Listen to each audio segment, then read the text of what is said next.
जय हिंद मित्रांनो.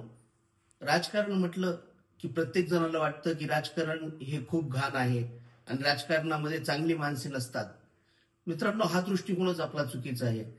राजकारणामध्ये चांगली माणसं आल्याशिवाय राजकारण चांगलं कसं होईल? ज्याप्रमाणे एखादी घाण साफ करायची असेल, आपल्याला नाली साफ करायची असेल, तर आपल्याला त्या नाल्यामध्ये उतरून काम करावं लागेल. त्यावेळेस ती नाली साफ होईल. पण मित्रांनो, बऱ्याच लोकांना वाटतं की राजकारण हा धंदा आहे, हे कमाईचं साधन आहे आणि तिथं फक्त वाईट लोकच असतात. पण तसं नाही. राजकारणामध्ये चांगली माणसं जोपर्यंत येत नाहीत तोपर्यंत हा देशाची प्रगती आणि देशाचा विकास कधी होऊ शकत नाही. यावर एक छोटीशी गोष्ट मी आपल्याला सांगणार आहे मित्रांनो. एक एक वेळेस स्वामी विवेकानंदांना एका व्यक्तीनं विचारलं की स्वामीजी, या देशावर सर्वात वाईट वेळ आली आहे, असं आपणास केव्हा वाटेल? तर त्यावेळेस स्वामीजींनी उत्तर दिलं, ज्यावेळेस या देशाचा तरुण राजकारणाकडे पाठ फिरविल त्यावेळेस समजा की या देशावर सर्वात वाईट वेळ आली आहे. आणि मित्रांनो, हीच ती वेळ आहे.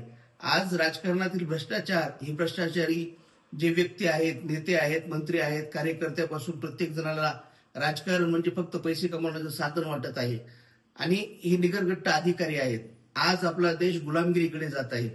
म्हणून मित्रांनो, मी परळी नगर परिषद वार्ड क्रमांक 6चा अपक्ष म्हणून उमेदवार उभा आहे. आणि मी आज आपणा सर्वांना एक अपील करणार आहे की ही माझी अपील फक्त माझ्यासाठी नाही, तर राजकारणामध्ये येणाऱ्या अशा चांगल्या व्यक्तींसाठी, हा सर्वांसाठी माझी अपील असेल. त्यांच्याकडे वेळ आहे, वेळ नसला तरी ते त्यांच्या कामातून वेळ काढतील, पण त्यांना आर्थिक मदतीची गरज आहे. ती मदत मात्र आपल्या प्रत्येक जागरूक नागरिकांनी त्यांना पाठबळ देण्याची गरज आहे आणि त्यांचा उत्साह वाढवून त्यांना राजकारणामध्ये चांगलं सक्रिय राहण्यासाठी उभं करण्याची गरज आहे. मित्रांनो, म्हणून मी आपल्या सर्वांना एक अपील करतो की मी माझ्यासोबतच माझ्यासारख्या ज्याही चांगल्या व्यक्तींबद्दल आपल्याला वाटतं की हा तळमळीचा कार्यकर्ता आहे, प्रामाणिक आहे आणि अशा व्यक्ती राजकारणामध्ये जायला हव्यात, तरच या देशाचं भविष्य घडेल. तर अशा प्रत्येक व्यक्तीला आपण जी आपल्याच्यानं काही आर्थिक मदत होईल ती मदत नक्कीच करा. आज मी आपल्याला माझ्यासाठी आर्थिक मदतीची अपील करीत आहे, आवाहन करीत आहे.